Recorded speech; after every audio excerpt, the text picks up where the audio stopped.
I'm a failure. Joe is in New York being a writer, and I'm a failure. That's quite a statement to make at 20. Well, Rome took all the vanity out of me, and Paris made me realize I'd never be a genius, so I'm giving up all my foolish artistic hopes. Why did you give up, Amy? You have so much talent and Talent energy. isn't genius.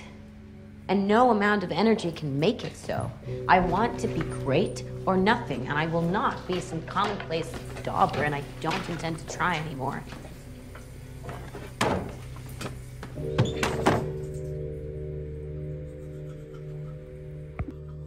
Like, we have to always be extraordinary.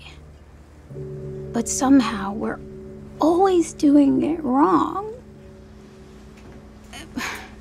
Like, you have to be thin, but not too thin. And you can never say you want to be thin. You have to say you want to be healthy, but also you have to be thin. You have to have money, but you can't ask for money, because that's crass. You have to be a boss, but you can't be mean. You have to lead, but you can't squash other people's ideas. You're supposed to love being a mother, but don't talk about your kids all the damn time. You have to be a career woman, but also always be looking out for other people. You have to answer for men's bad behavior, which is insane, but if you point that out, you're accused of complaining. You're supposed to stay pretty for men, but not so pretty that you tempt them too much or that you threaten other women, because you're supposed to be a part of the sisterhood, but always stand out and always be grateful. But never forget that the system is rigged, so find a way to acknowledge that, but also always be grateful. You have to never get old, never be rude, never show off, never be selfish, never fall down, never fail, never show fear, never get out of line. It's too hard, it's too contradictory, and nobody gives you a medal or says thank you. And it turns out, in fact, that not only are you doing everything wrong, but also everything is your fault.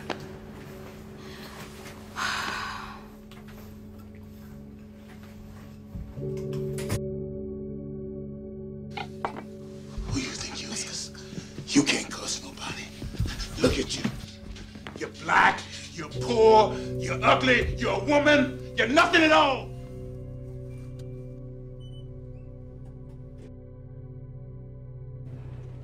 My uniform, skirt below my knees, my heels, and a simple string of pearls. Well, I don't own pearls. Lord knows you don't pay colors enough to afford pearls.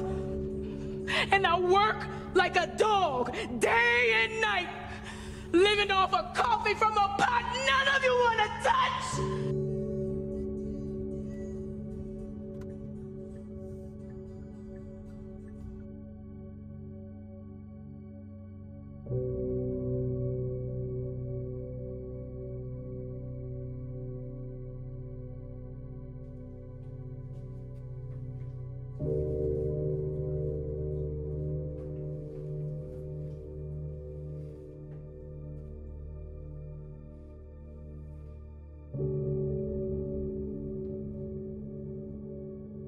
Okay, so I was going through the readings, and I really think that we could do the Hernandez versus Texas case.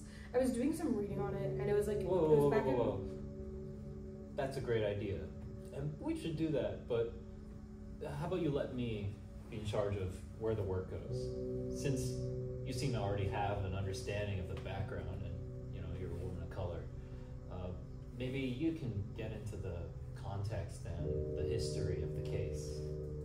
And, maybe you could work on the presentation, the PowerPoints, and so, maybe you can make it look really pretty. And why don't you just fill in the gaps? See if there's anyone, behind on work or in anything that needs missing. You can do that, right? All right. I'll just make sure that all gets done, and hopefully we'll have a good project, right?